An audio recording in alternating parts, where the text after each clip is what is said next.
This episode of The Biggest Table is brought to you in part by Wild Goose Coffee. Since 2008, Wild Goose has sought to build better communities through coffee. And for our listeners, Wild Goose is offering a special promotion of 20% off a one-time order using the code TABLE at checkout. To learn more and to order coffee, please visit wildgoosecoffee.com. I hope you enjoy the episode.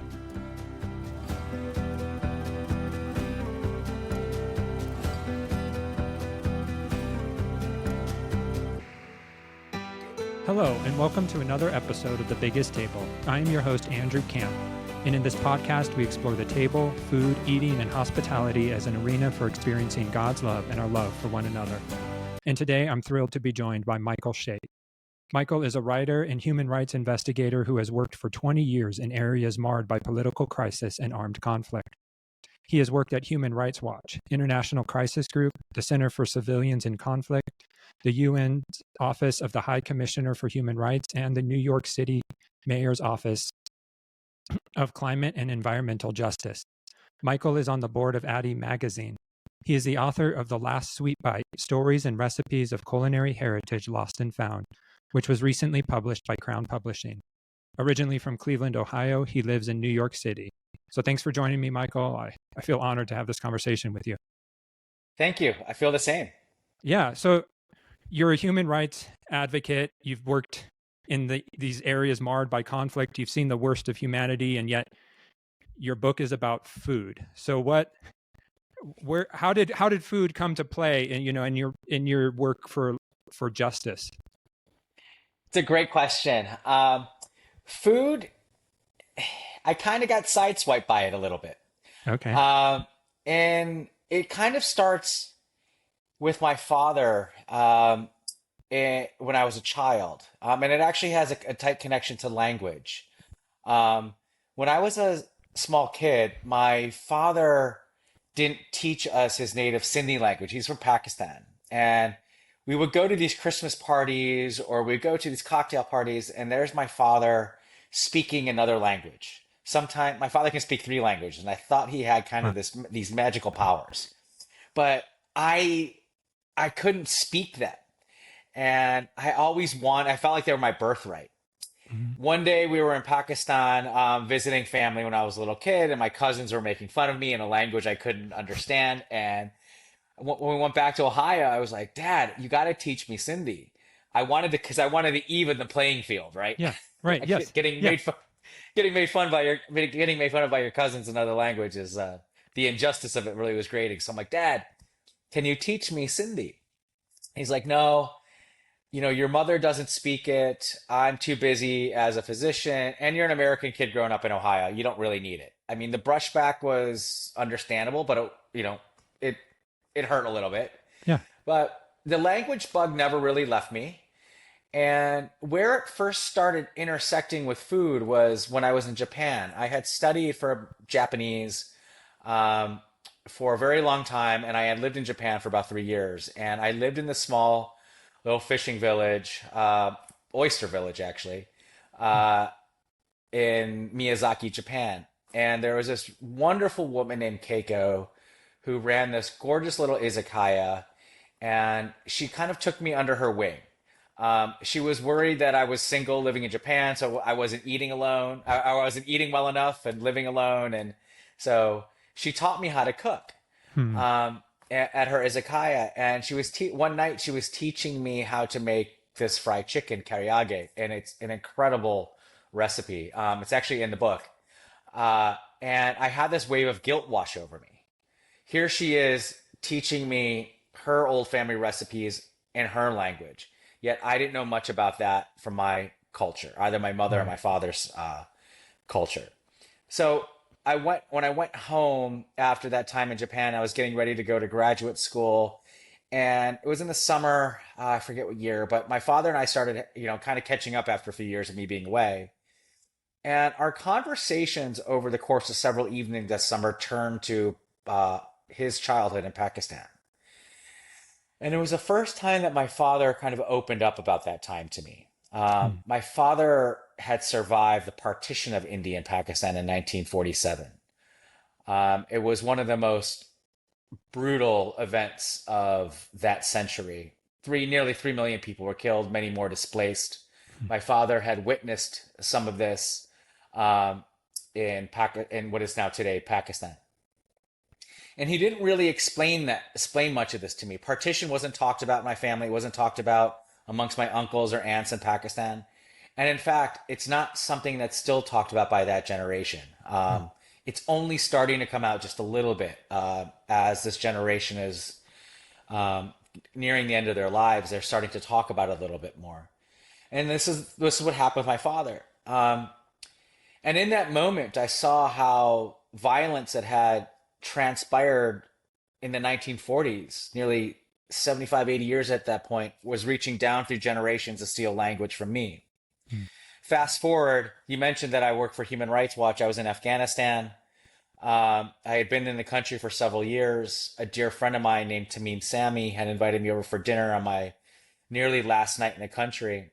And there was this incredible meal spread out before me.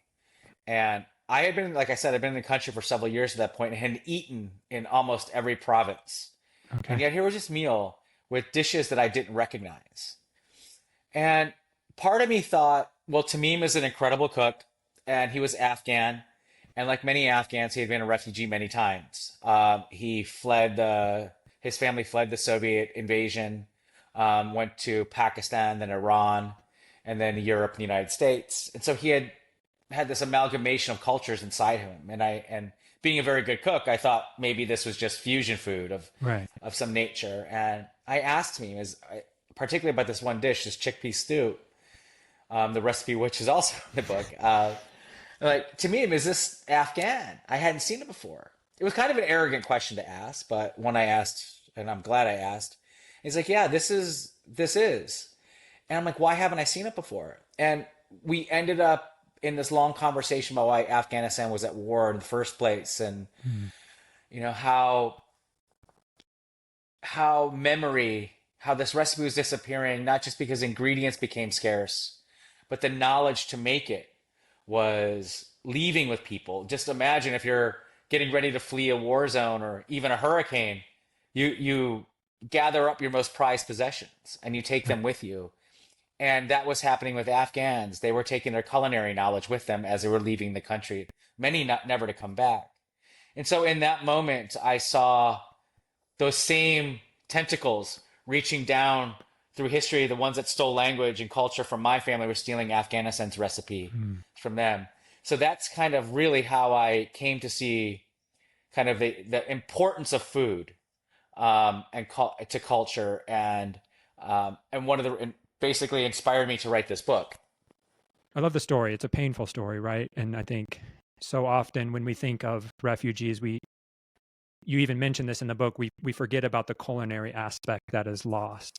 Um, Yeah, and after that moment with Tamim, uh, as a human rights investigator, you're talking to eyewitnesses and often victims of violence, and you're asking them to recount the worst moments of their lives during these interviews.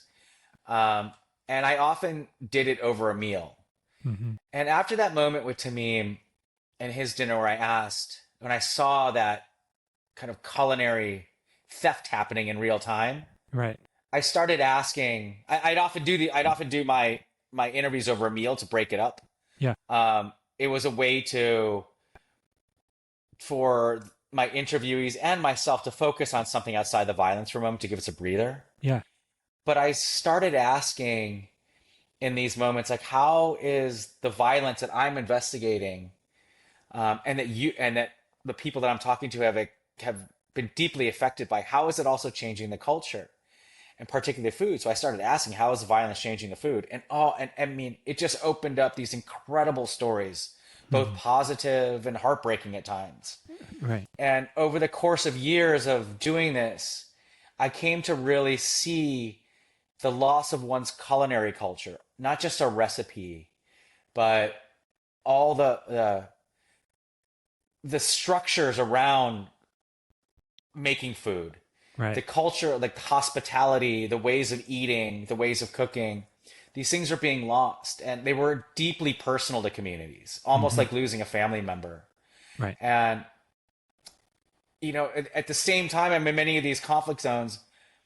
I'm watching big institutions like the United Nations who are spending millions of dollars restoring old buildings and old mosques and churches and temples and trying to restore old artwork, this kind of physical heritage. And while that's really important and an incredibly worthwhile effort, there wasn't a similar effort to Yeah. save and preserve other forms of culture that were equally important, like food in war zones. Right. And so I saw this kind of disconnect, and again, Mm. it just was like another thread that sewn together with what Tamim had showed me that night at dinner became kind of the emphasis on this book, or for this book. Right. Because you mentioned like you have some great quotes that, my book is full of your highlights, the highlights, like, but one that stuck out was food was and is an umbilical connection to our cultures and their world orienting philosophies. In the most basic sense, our cuisines ground us. And you even say that perhaps food is more important than language in some circumstances. Uh, and so, how, like, because I think for a lot of Americans, we don't have that grounding culinary heritage. Like, Michael Pollan says we're all sort of this nomadic eaters eating fast food in our cars alone. Um, and so like how have you seen culture be grounded through food in these sort of violence displaced cultures? Yeah, it happens. I think one of the most the clearest example of that, and I write about this in the Rohingya chapter. The Rohingya, for your listeners who may not be very familiar with them, are a group. It's a community that lives in Western Myanmar, on Mm-hmm. the eastern edge of the Bay of Bengal. So it's where Myanmar borders Bangladesh. Yeah. It's a small minority group, primarily Muslims, and for decades they have been persecuted because of their skin color, as well as their faith, and often pushed off of the land into Mm. Bangladesh. They're about a million, 2 million strong, Wow. roughly, and the violence got very in 2017. The violence took on a much more. It had always been genocidal, but the attack became a legal genocide in Mm. August 2017 and pushed nearly, I want to say 700,000, maybe up to a million at this point, into camps in Bangladesh. And not only in the camps, but in Rakhine State, the province or the state that the Rohingya are indigenous to, their culture had been purposely degraded Mm. by the Myanmar authorities. Had been preventing, um, they were stealing land. They're preventing children from going to school over a certain age. They're preventing the language from being taught, their religion from being practiced. And so it was having a really negative and destructive impact on Rohingya culture. And then many were forced into these camps after the violence in August 2017, and have been forced to rely on international humanitarian food aid, which for the most part is not reflective of their culture at all. No. The Rohingya had, there's this quote I have in the book that um, was said to me often by many Rohingya, that the way that the Rohingya had lived for generations was really kind of the epitome of living well off the land. Mm. Many They farmed, they fished, they grew their own spices, and eating in a Rohingya house, eating in a Rohingya household in Rakhine State, the food is just amazing. Yeah. But now they're forced into these camps, living off of humanitarian food aid, which is not reflective of the culture whatsoever. And food, like, is a language, and it's something that the Rohingya in the camps are trying. It's one of the last things they can have a modicum of control over For sure. when it Yeah. comes to the culture. And so they fight very hard to scrounge money to be able to buy food that is reflective of their communities, what they Mm. ate at home, in order to teach it to their children. And it's a really kind of profound thing to see when you're in those camps. Yeah. Because you even say like there was like a salad. Um, somehow a salad always seemed to reaffirm that humans were still capable of good. Yeah, yeah, that's yeah.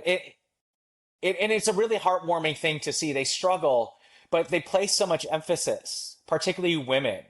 We're placing so much emphasis on cooking their food for their children in a way to remind them of home. They were very concerned about the taste memory being lost. Right. And that is something they wanted to hold on to.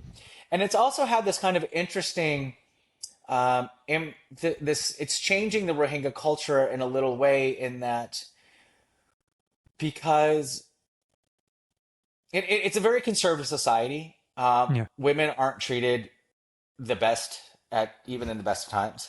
Right. Um, but because Rohingya women, when it comes to culinary culture, are this kind of load bearing pillar of that aspect of the culture and food that this desire for taste of home, women have taken on an added importance Huh. in some regards in the culture, become more important. And Wow. I've seen young men, I've seen elderly men um, go to women in the camps and ask them to teach them or cook something for them um, as a way to remember. But you can also see the respect that is given to them in a way that they hadn't before because they have this wealth of knowledge that is so important that they want their children and their grandchildren to understand. It's a way of just being connected to home, that No, it is. umbilical connection. Yeah.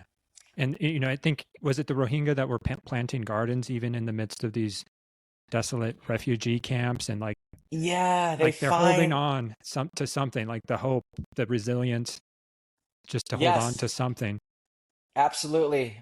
They're planting different vegetables that were grown in Rakhine State or Arakan, as they call it, in on their shelters. They try very hard to um, keep their culinary culture alive as a way to keep as a language because the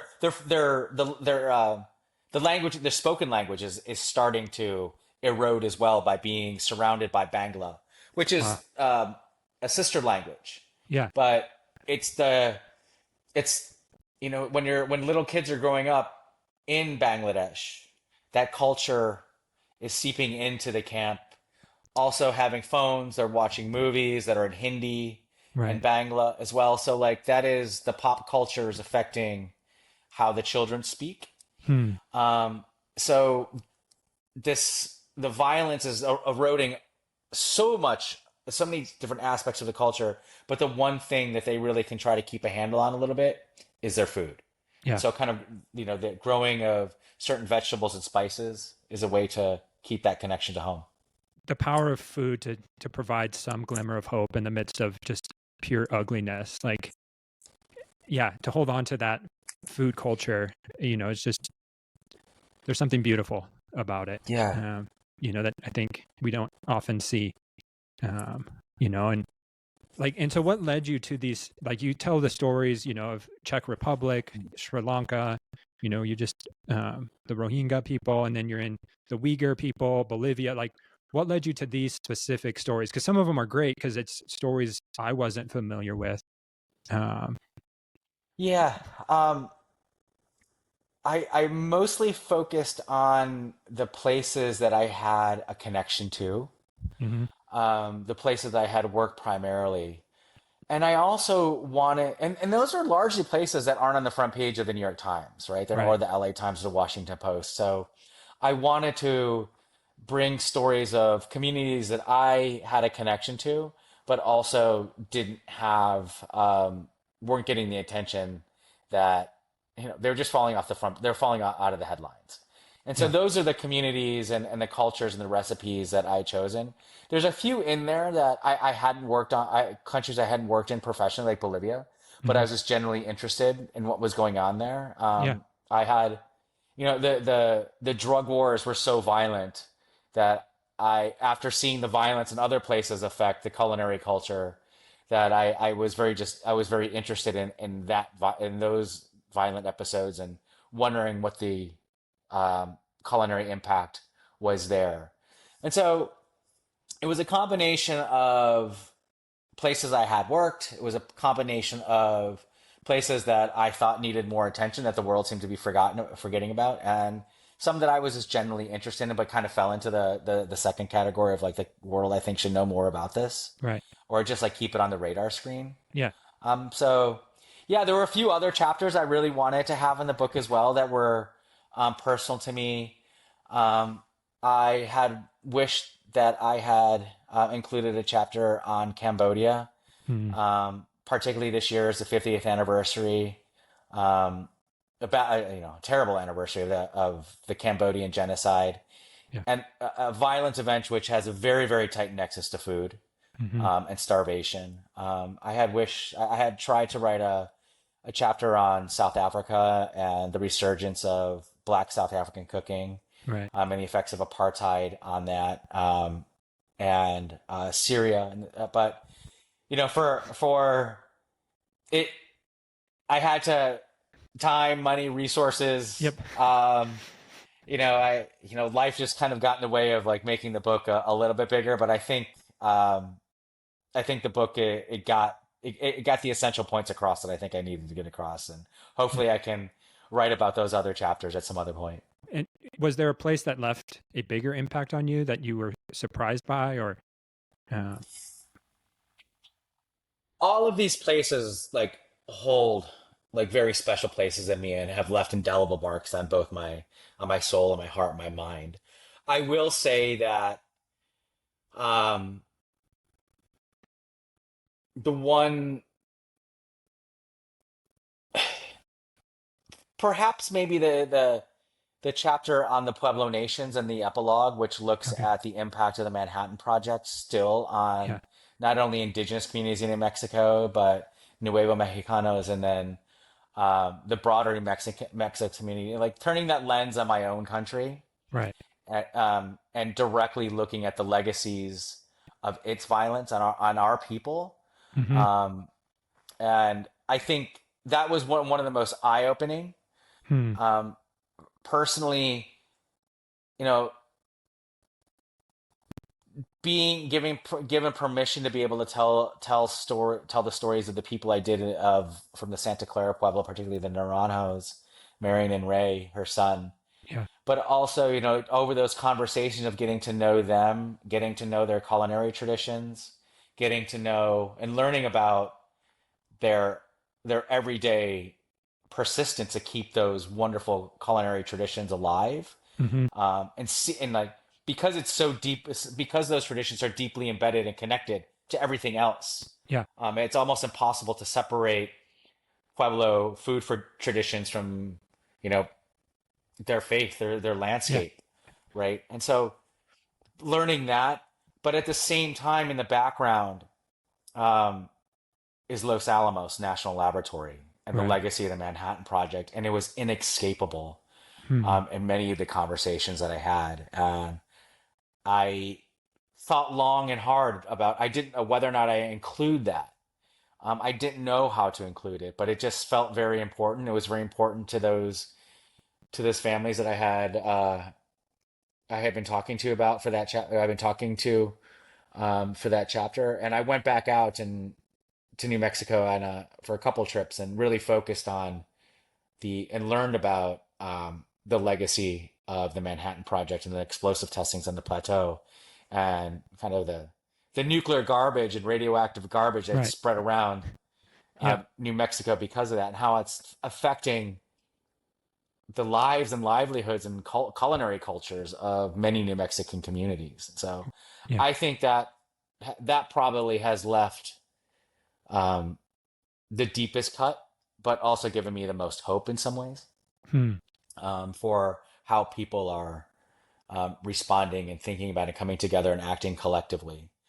It's a real crime that the federal government still doesn't recognize the people of New Mexico were the first victims of an yeah, atomic weapon. We constantly, you know, and not to take anything away at all from the hibakusha, the first victims of Hiroshima, No. of nuclear, not the first victims, but of Hiroshima and Nagasaki. Yeah. Um, but American citizens were really the first victims, Right. and Congress continues to ignore their calls for recognition and compensation. That chapter was super eye opening because we don't, we've been raised here. You see the pictures of them testing, but you don't, you know, it's always pictured as a desolate desert with no human activity around, you Right. know. And so to hear of, livestock being ruined, and even to this day, they're afraid to eat some of the vegetables because of the still ongoing radiation found uh, there. Yeah, and that story, like like Los Alamos Yeah. was an empty, barren plateau, right? That has seeped into our popular culture. If you just look Right. at Oppenheimer, the Yeah. movie that was a blockbuster last year, right? There was almost, I think there was one reference Hmm. to Native Americans, but that plateau had been inhabited for millennia Yeah. by several different indigenous nations, and it was and is a very spiritual place to them. Yeah. And so, just acknowledging Yeah. that place is there and has special connection and always has. I mean, just getting to that has been a real challenge, an unnecessary challenge for the Pueblos and other um, Native American communities in that area. And just the food injustice done to the indigenous people in this land is Mm. criminal. Like I'm in Flagstaff, Arizona, Oh, near okay. Navajo Nation and the Apache, and recently got to meet Nephi Craig, who's a Apache. Yeah. Yeah. Um, and to hear him talk about, decolonizing, their food and helping use food as a healing and a restoration movement for his people. It's such a needed stories we need to tell. Absolutely, absolutely. And the yes, the colonization, the dual colonization, particularly in that part of the United States, Yeah. first Spanish colonization, Yeah. followed right by American colonization on these communities, just it nearly obliterated um, not only the culinary cultures of these indigenous nations, but a lot of other cultures, Yeah. forcing them off their land, forcing them to eat, taking their children away from them, Right. putting them in boarding schools, forcing them to speak another language, use another name, eat different foods, this forcible assimilation, and then putting them on forcing them onto reservations, Yeah.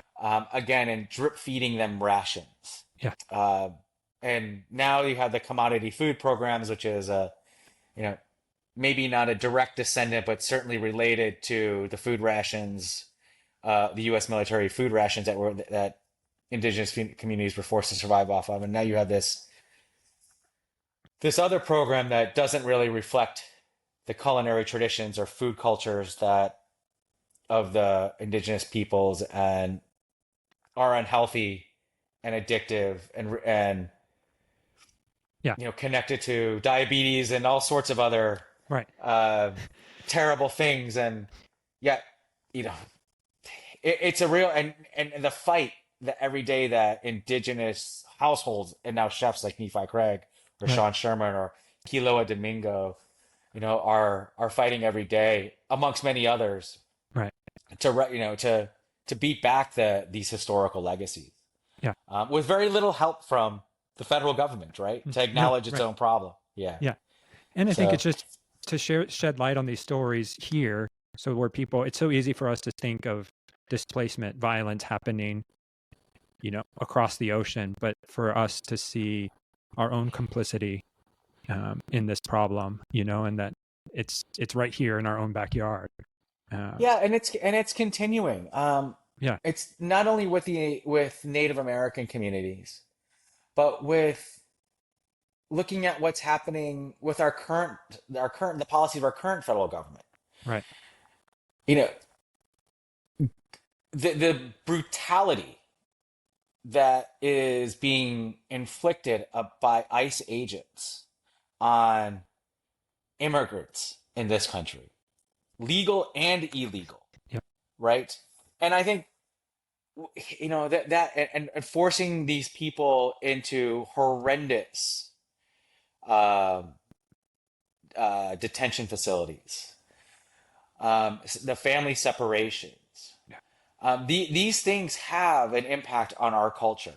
If we care about food, we have to care about what's happening to people who make our food, Hmm. and then care about, like, I think, when when our federal government is going after immigrants in this nature, it is having an effect on the people who make our food, who grow our food, who deliver our food to our Right. front doors.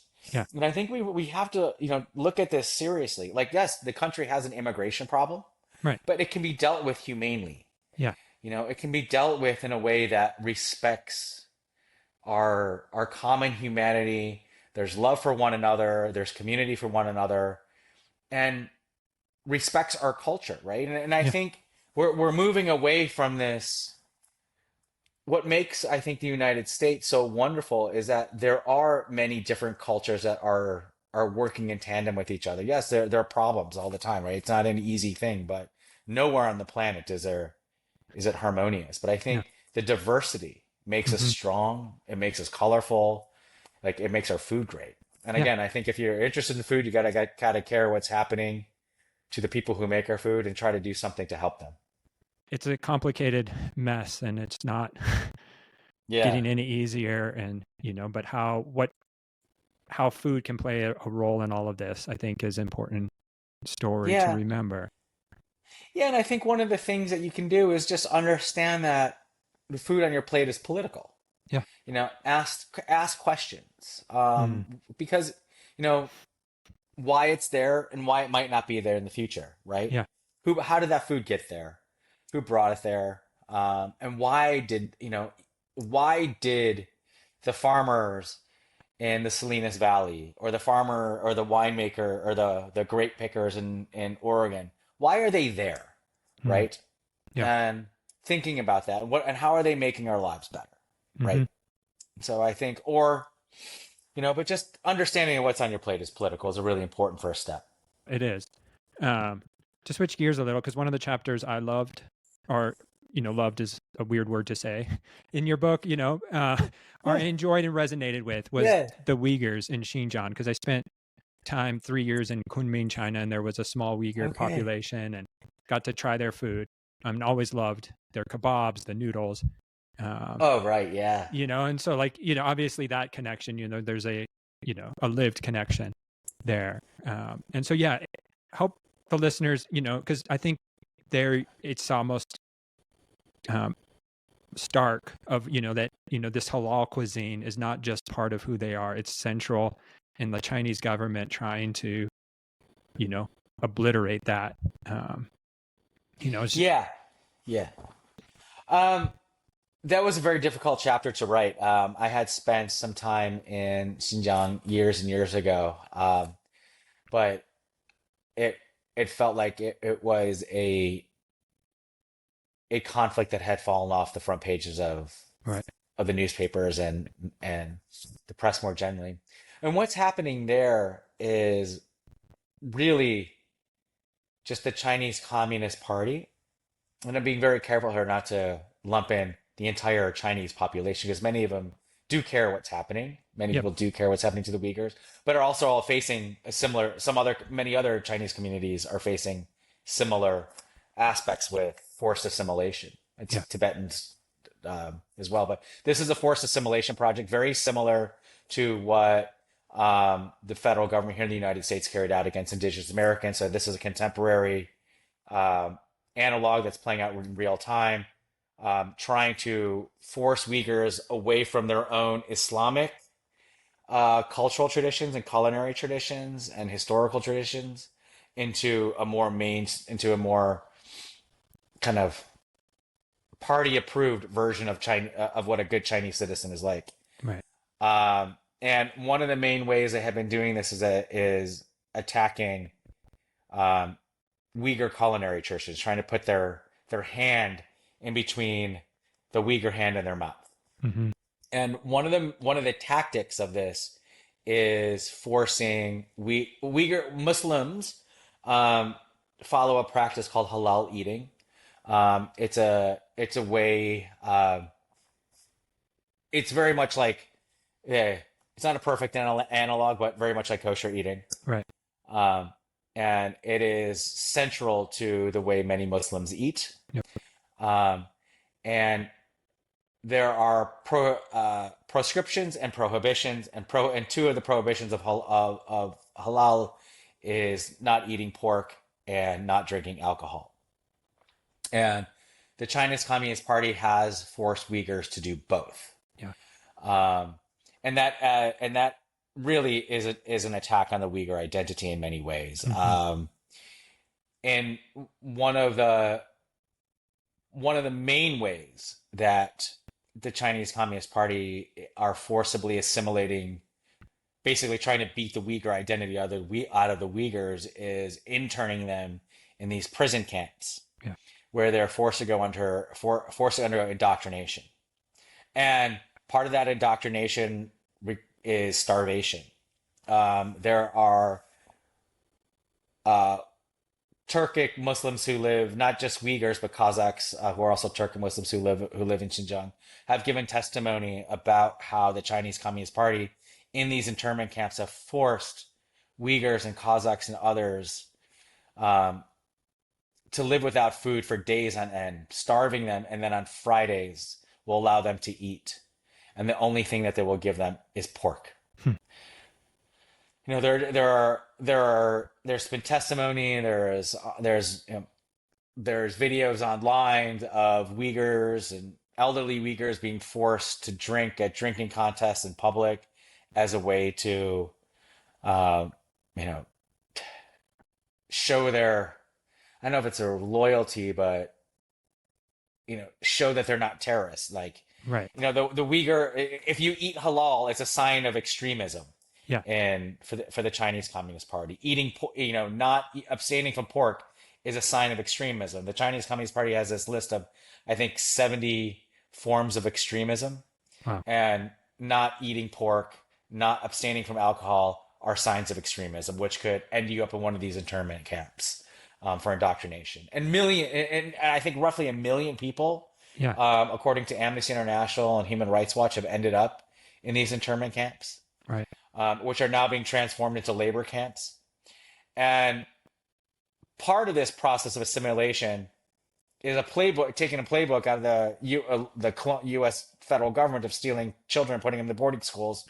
The Communist Party of China is doing that now to Chinese or Right. to Uyghur children, Yeah. separating them from the families, putting them in boarding schools, uh, forcing them to speak another language, forcing them to take up other cultures' culinary traditions, and just basically trying to erase the Uyghur identity.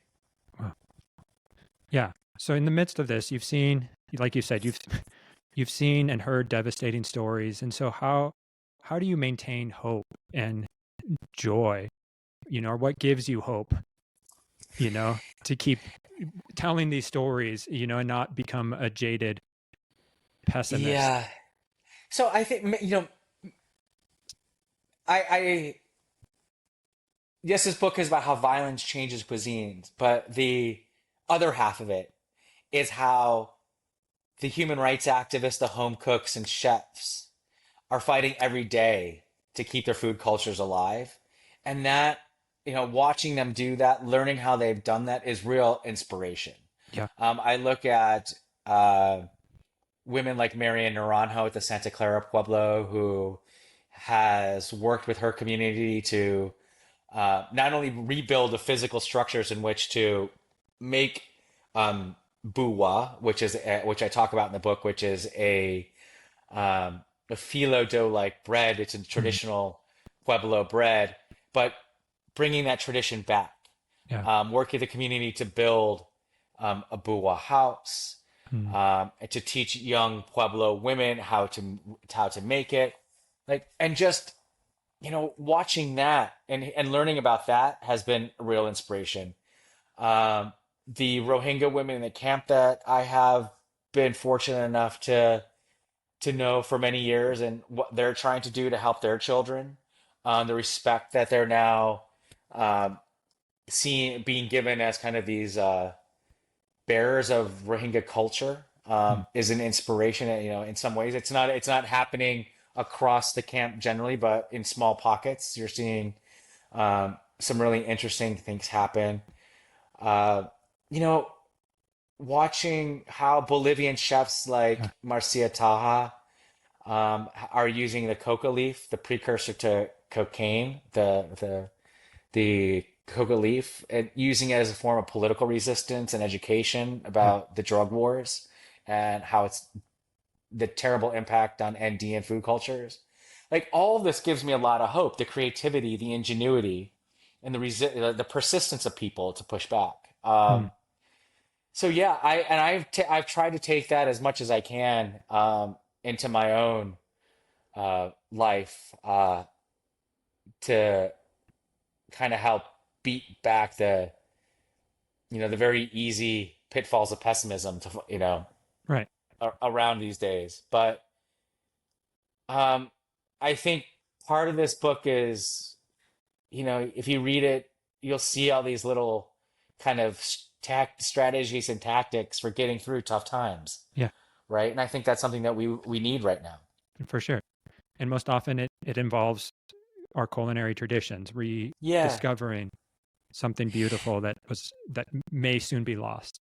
Yeah, and like the food itself. I mean, Andrew, one of the like I wanted to write this book. So how I got many of these recipes, people when I was interviewing uh, people, and I would off like I said, I'd often do my human rights interviews over a meal. Yeah. I can't tell you how many times people would tell my translator or take my notebook from me and write down recipes. Oh wow. So their family recipes or things that were emblematic of their broader culture to take out of the war zone Mm. for me as a gift, or because they didn't want their family recipe to be lost. Yeah. And I wanted to write stories around the rest. Like I kind of wanted to do a little. I wanted to do a cookbook, but when I started to write down the recipes, I needed to tell the story. Like it just felt disconnected Yeah. from life, not to tell the stories of the people who gave it to me in a much more fulsome way. And it ended up being seeing um, their lives in a much more fulsome way. Yeah. Um, and cooking these recipes to recipe test them, like it made it much more tangible. Yeah. And I do think that's why I put the recipes in the book in the way that they are, because when you cook them, I think when you cook someone else's recipes or cook with them, you get to see people in a much different and more positive way. Yeah. Uh, and so that also gives me a lot of hope, and food is community, It is. right? Right. And community, and that's like the underlying theme of this book is community, because everyone is cooking for their community Right. to help keep their communities moving forward, their cultures innovating, and how personal our food is to us, and how Hmm. beautiful and wonderful it is, and how much it teaches us. Yeah. Um, and so, yeah, that's kind of the other part of the book, right? I think sharing the recipes, but also the stories, like, we as Americans like to co-opt everything and sort of take it and make it fashionable. But I think your book really shows the human side of it and it makes it richer. I think, like the Yeah. recipes without the stories would have been fine, but I think both together just produce a more beautiful thing, so that when and if I do try one of the recipes, you feel a story with the recipe versus just a recipe. Yeah, yeah. Yeah. And all the recipes in the book are really good. Yeah.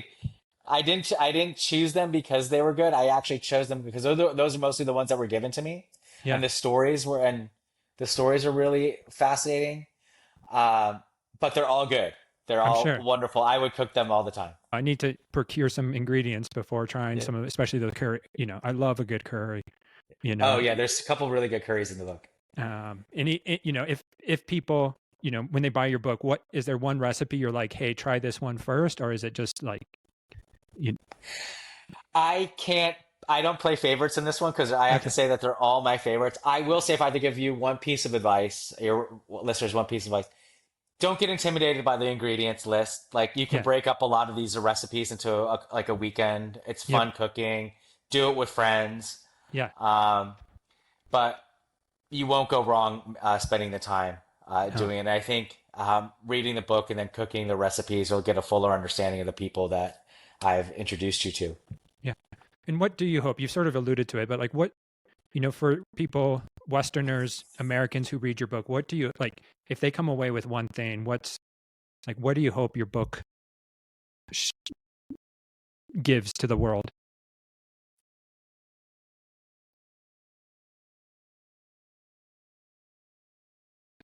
You know,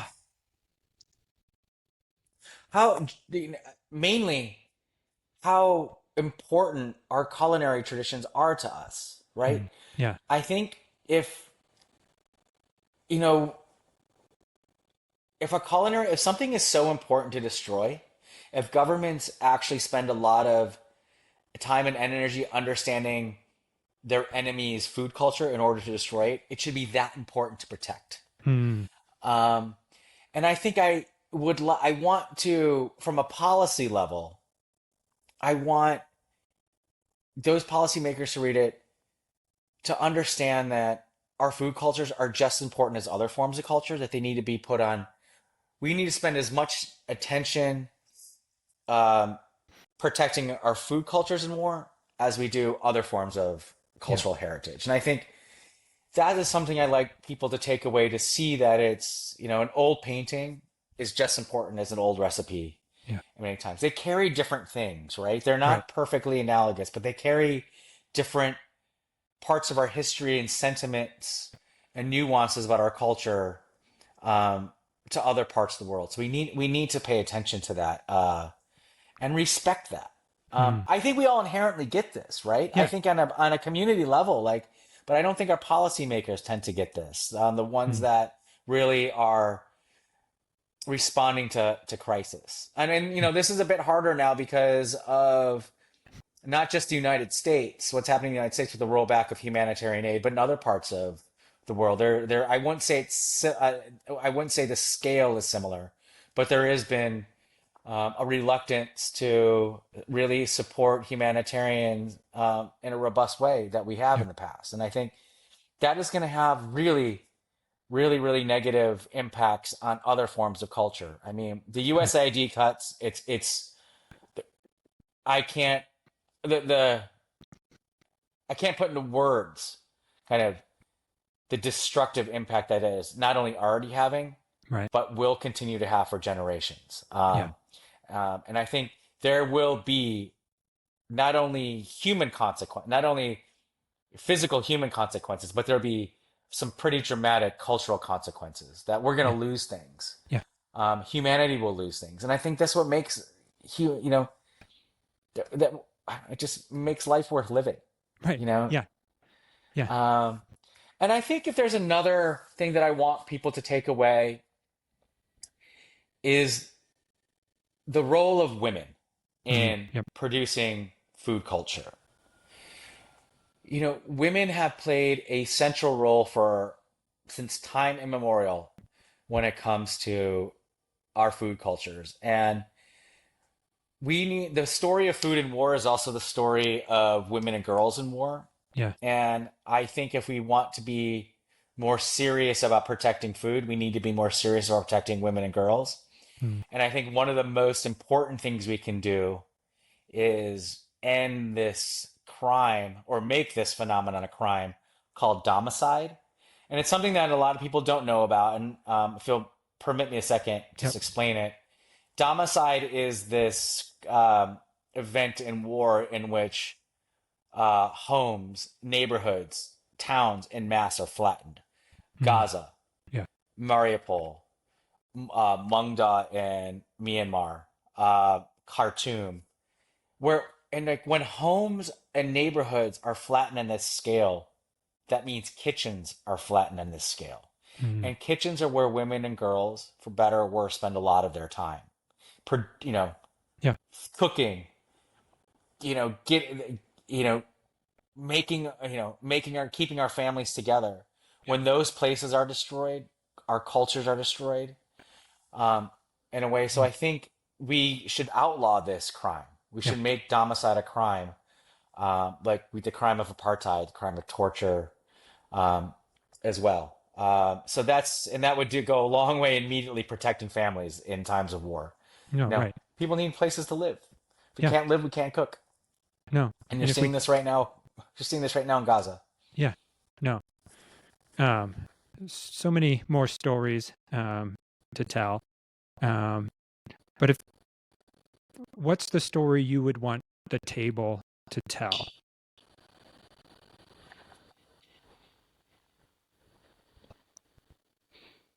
Hmm. This I come back to how the table is in my own life. My mother had a very kind of isolating childhood. She didn't know much of her extended family, Hmm. and it was something that she wanted to she made sure that my brother and sister and I had family all around us Hmm. when we were young, when we were growing up. And she really had to create a entirely new culture from scratch, Wow. um, for my brother and sister and I. And she made sure that we had aunts and uncles and cousins and family friends around us at the holidays all the time in the way that she didn't. And it made my life, made my brother and sisters, and I know it's made my cousins and my aunts and uncles' life richer. Yeah. Again, this is like the role of women and what women do for us, Right. in our cultures. But when I think of the table specifically and the intersection of those ideas, like every Thanksgiving and every Christmas, our tables are constantly getting longer. Hmm. There's more chairs there. It's more crowded. It's more lively. There's Yeah. more food, and I think that kind of generosity. Hmm. You know, I look at a table. I look at my kitchen table when I'm sitting at right now, and it really does symbolize community and hospitality and generosity to Yeah. me.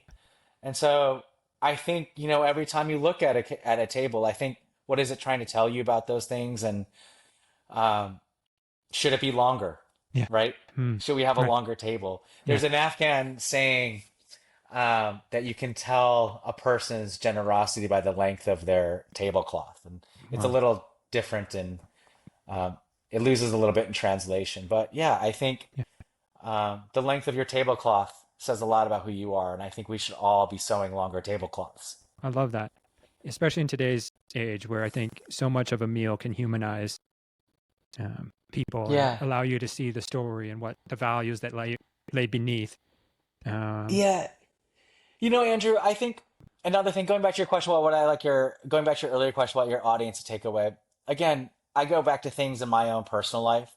I still don't speak my father's language, Sindhi, right. but the way that I access and have learned about my father's culture is through cooking Sindhi cuisine. Hmm. And I think one of the simplest things that anyone can do to be interested, um, or who are interested in learning about another place is, pick up a cookbook, cook the Yeah. food.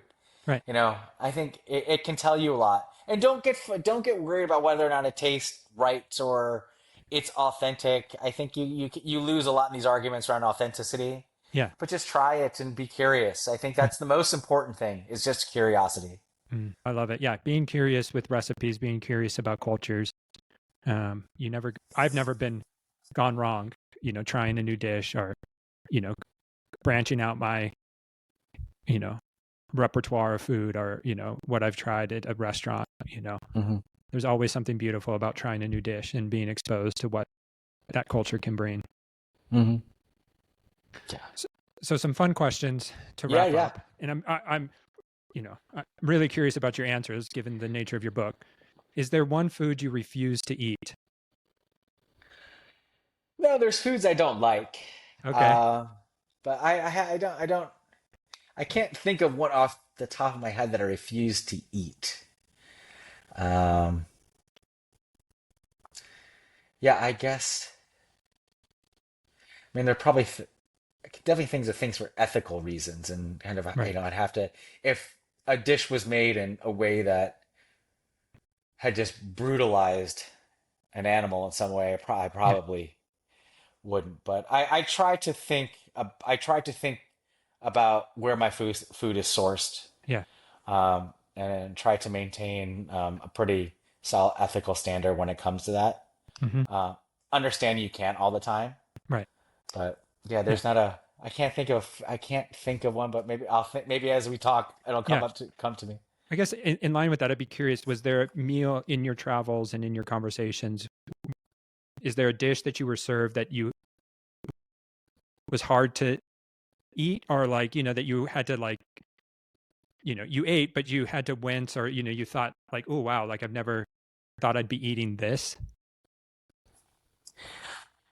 Yeah, I mean, I think there was a few times in Central Asia that I ate pickled horse meat. Okay. And the first time I winced, the second, the third time, maybe it took me, several times to get there, but Yeah. I understood it. I No, wouldn't right. say but yeah, I mean, it makes me ask questions. Yeah, I definitely winced on that. Okay. No, that's fair. Uh, there's a few places. I mean, I remember the first time that I was served sugar coated bees in a bar in Japan. Okay. I went there, but they were pretty good. They ended up No, I'm being sure. Yeah. pretty good. It's like, in Oaxaca, chapulines, Yeah. the fried crickets. I That's, mean, yeah.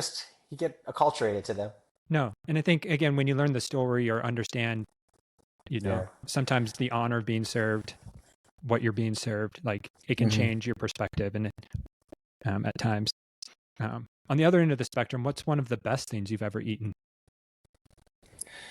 Oh wow, one of the best things I've ever eaten. I still remember the first pomegranates I've ever eaten. Okay. That's one of my favorite food memories. I was a little kid in Pakistan, and I remember my father slicing into it with my mother sitting there, and all this beautiful red juice. It was like this alien fruit Yeah. hadn't seen before. And I remember as a little kid, like vaguely thinking like these little like the seeds that came out were like little jewels, or were they like little Yeah. red Legos, right? Yeah. My brain, Right. but I mean, I just remember when I ate it, Hmm. like the sweet tanginess of it was Yeah. just spectacular, and it just has like uh it's left an indelible mark on my culinary soul for sure. Interesting. Remember the first time I had a really good curry, Thai curry in Bangkok, Yeah. and eating a makrut lime leaf for the first time.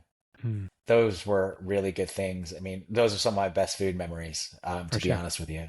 Yeah. Things I love though, but like one of the things I absolutely love is the crab curry that's in the book, the Elam Tamil crab curry. I Yeah. remember when I ate that for the first time, it my head spun. I had Okay. vertigo. Okay. Um, and so there's one that's a really fantastic dish, and I think that I hope it will do some positive vertigo in Yeah. you and your audience as well. No, I think that was one of the recipes I remember looking at and being like, oh my gosh, this feels, I want to try this. It's really, really good. It's one of those things you can break up in a recipe you can break up into parts. You Okay. don't have to do it all on the same day. Okay. Fair enough. And finally, there's a conversation among chefs about last meals, as in if you knew you only had one more meal left to enjoy, what would it be? And so if Michael had one last meal, what might be on his table? My last meal wouldn't be about the food. It would be making sure that I have my loved ones around me For sure. when Absolutely. I ate it. I Yeah. think that's what it comes down to is Yeah. food is really important, but it also, like you said, it's our umbilical connection to community and place and others. And Yeah. it could be a saltine, but as long as my wife or my brother and sister are my good friends, and Yeah. God hope, I hope I outlive my parents. I Right. think they want me to outlive them, Yeah. but I mean, but yeah, those that I love to be around me, Mm. at my last meal, right? Yep. That's kind of it. But if I had to choose something, Yeah. I there are some oysters that I've had, Mm. particularly those in Japan, that Okay. I would love. I mean, I do love oysters, and I can also think of also a simple meal of rice and dal. I love Yeah. kebab, like seek kebabs, Yeah. but I Yeah. And I do, a good pasta too, No. uh, botarga. I love botarga. Mm. I mean, any of these things, but Yeah. honestly, I go back to it's kind of making sure that I had the right people around me. I No, can I absolutely. can have some really crappy food, Yeah, but if I'm sharing that bad food with good people, you tend to remember the memory, right? you do. Yeah. No, not Yeah. every food memory needs to be white truffle risotto, but You if got it's it. if it's the right people, Kraft mac and cheese, Yeah, and yeah, chicken yeah. nuggets are just as fine. They're great. I love it. Yeah. And yeah, especially if you have kids, it's sometimes Kraft mac and cheese and, dino nuggets can create lasting memories. Oh yeah, yeah. Listen, I will. I always steal my little nieces and nephews' chicken nuggets and their Yep. barbecue sauce because it's Uh, good. It's it's good good. food. Yep, exactly. Well, Michael, I've really appreciated this conversation. I appreciate the hope you bring, but also the light you're shedding um, about these issues, from elevating women to elevating these cultures that we often miss, don't see on the front page. And so, if people want to learn more about your work, where can they find you? So my website is michaelshaikh.com. There's a lot on there about this book and a few Yep. videos about it as well. Yeah. And then my Instagram is at milkshake. Okay. So it's the shake is spelled Shaikh. Yep. It was my nickname growing up as a little kid. Oh, fun. So Awesome. yeah.